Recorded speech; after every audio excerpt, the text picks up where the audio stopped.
நம்ம பகுதியில் வந்து மடையன்னு சொல்லி திட்டுறது வந்து வழக்கமா வச்சிருக்கு. அது வந்து மடையன் கிடையாது, மடையர். இந்த மடையர்கள் வந்து பெரிய தியாகிகள். அதாவது ஆங்கிலேயர் காலமா இருந்தாலும் சரி, மன்னர் காலமா இருந்தாலும் சரி, ராஜாக்கள் காலமா இருந்தாலும் சரி, அந்த காலத்துல வந்து ஒரு ஊருக்கு ஒரு குடும்பம் வாழ்ந்து இருப்பாங்க. அவங்க பேர் வந்து மடையர்கள் குடும்பம் அப்படின்னு சொல்லி சொல்லுவாங்க. இவங்களோட வேலை என்னன்னா, இந்த மழை காலமா இருந்தாலும் சரி, கோடை காலமா இருந்தாலும் சரி, உள்ள இருக்க ஊருக்குள்ள இருக்கிற நீர்நிலைகளுக்கு வந்து இந்த தண்ணியை திறந்து விடுறதுக்கு மடை வச்சிருப்பாங்க. இப்ப நம்ம இருக்கோம் பாத்தீங்களா, இதெல்லாம் இப்போ இருக்க காலத்தோட மடை. அந்த காலத்துல வந்து இந்த மாதிரி நவீனமான மடைகள்லாம் இருக்காது. அப்போ வந்து எப்படின்னா, ரெண்டு பக்கமும் கம்பு கட்டையை வச்சு அடைச்சு வச்சு நடுவுல பெரிய பெரிய கட்டைகளை வச்சு அடுக்கி வச்சிருப்பாங்க.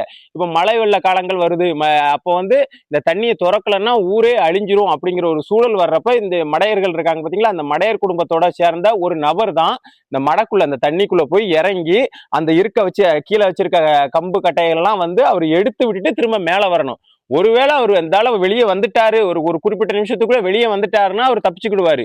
இல்ல அப்படியே அந்த மடக்குள்ள போறப்ப அந்த கம்பை எடுக்கிறப்ப அவர் இறந்து போனாருன்னா அதோட அவருடைய வாழ்க்கை வந்து முடிஞ்சு போகும். அந்த குடும்பத்துல அதுக்காகத்தான் அந்த ஊருக்கு ஒரு மடையர்கள் குடும்பம் வாழ்ந்திருக்காங்க. அவங்க மடையர்கள்ங்கிறத விட அவங்க வந்து அந்த ஊருக்கு மட்டும் இல்லாமல் அந்த பகுதிக்கே அவங்க தியாகிகளா இருந்திருக்காங்க. எனக்கு இந்த தகவலை சொன்னது வந்து என்னோட குருநாதர் எழுத்தாளர் முத்தாலங்குறிச்சி காமராஜ் ஐயா தான்.